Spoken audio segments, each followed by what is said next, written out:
இன்றே டவுன்லோட் செய்து உங்கள் ஃபேவரட் ஷோக்களை என்ஜாய் பண்ணுங்க. எனக்கு சுத்தமா உன் மேல நம்பிக்கை இல்ல. இந்த அருவாளை எடுத்துட்டு போ ப்ளீஸ். பாரு, உனக்கு நம்பிக்கை இருக்கு நம்பிக்கை இல்லைன்னா முக்கியம் இல்லை. இப்ப அருவா இங்கதான் இருக்கும், அது எங்கிட்டு போவாது. இதே செட்டப்ல தான் இருக்கும். நீ உள்ள போய் படு.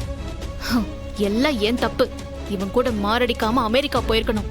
திரும்ப வந்தம் பாரு, அது நான் செஞ்ச தப்பு தான். அதுக்கு நீ பாஸ்போர்ட் தொலைக்காம இருந்திருக்கன. வேணும்ட்டு தானே பாஸ்போர்ட் தொலைச்ச. டேய், என்ன நினைச்சிட்டு இருக்க நீ? நான் என்ன வேணும்னேவா பாஸ்போர்ட் தொலைச்சேன்? சாமி சாமி சாமி. சரி சாமி, போதுமா? இது பாரு, தயவு செஞ்சு நம்ம குடும்ப நிலைமையை நினைச்சு பாரு. இசக்கி கன்சீவா இருக்கான். இன்னும் 7 மாசத்துல குழந்தை வந்துரும். வீரா இப்பதான் வேலைக்கு சேர்ந்திருக்கான். அதுவும் போலீஸ் வேலை.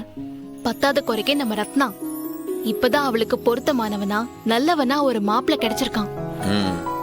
அவனுக்கும் ரத்னாவுக்கும் கல்யாணம் பண்ணி வைக்கணும். அப்புறம் நம்ம கனிஜாமி அதைய நல்லபடியா படிக்க வைக்கணும், பெரிய பாட்டுக்காரி ஆக்கணும், அதுக்கு ஒரு வாழ்க்கை ஏற்படுத்தி கொடுக்கணும். அதெல்லாம் அப்படியே இருக்கலாம். இது எல்லாத்தையும் யாரா செஞ்சு வைக்கணும்? எல்லாருக்கும் இருக்கிற ஒரே பிடிமானம் நீதான்டா. சாரி, நீங்க தான் சாமி. நீங்க தானே சாமி செய்யணும். நீங்களே இப்படி பண்ணலாமா? நான் தான் ஒண்ணுமே பண்ணலையே ஜாமி. அருவாளை கையில எடுக்கிறேன்னா என்ன அர்த்தம்? ஒரு பாதுகாப்புன்னு தான் அர்த்தம். உண்மையான அர்த்தம் எனக்கு தெரியாதுன்னு நினைக்கிறியா? வேணா சாமி, போலீஸ்ல நாம கேஸ் கொடுத்தாச்சு. தப்பு பண்ணவங்கள போலீஸ் பாத்துக்கும். முத்துப்பாண்டி எமோஷனலா இதுல சம்பந்தப்பட்டிருக்கான். அவன் பாத்துப்பான். இதுல நீ பழி வாங்குறன்னு ஏதாவது பண்ணிடாதடா. சாரி, எதுவும் பண்ணாதீங்க சாமி ப்ளீஸ்.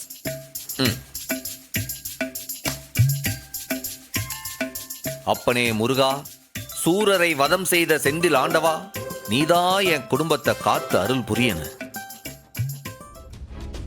என் குடும்பத்து மேல கைய வச்சவன நான் கண்டிப்பா சம்ஹாரம் பண்ணுவேன்.